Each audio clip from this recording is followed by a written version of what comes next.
Assalomu alaykum aziz kuzatuvchilar. Bugun patsientkamiz Jarqo'rg'on tumanidan 62 yoshdalar. Bu kishida anal sohada ichki va tashqi gemoroy, papillomalar va ikkita treshinasi bor, ya'ni anal yoriq. Juda og'riqli sindrom bilan kelgan.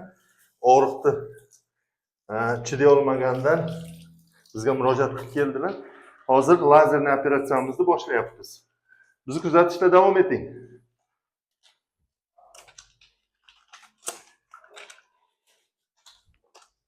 Aziz kuzatuvchilar, mana patsientkamiz tayyor. Lazerli operatsiyaga patsientkamiz tayyor. Biz lazerli operatsiyamizni boshlayapmiz.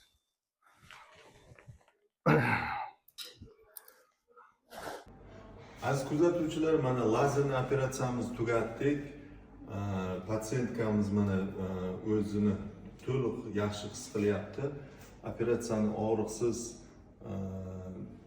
mahalliy og'riqsizlantirish bilan lazerli operatsiyamizni yakunladik.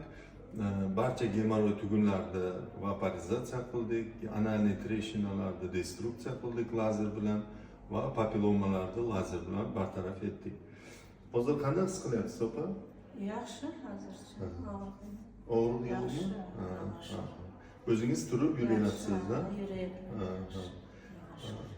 Opa, bugun siz nazoratda bo'lasiz. Xudo xolasa ertaga o'zim perevazkani qilaman. Keyin bemalol uyga ham javob bersak bo'ladi sizga.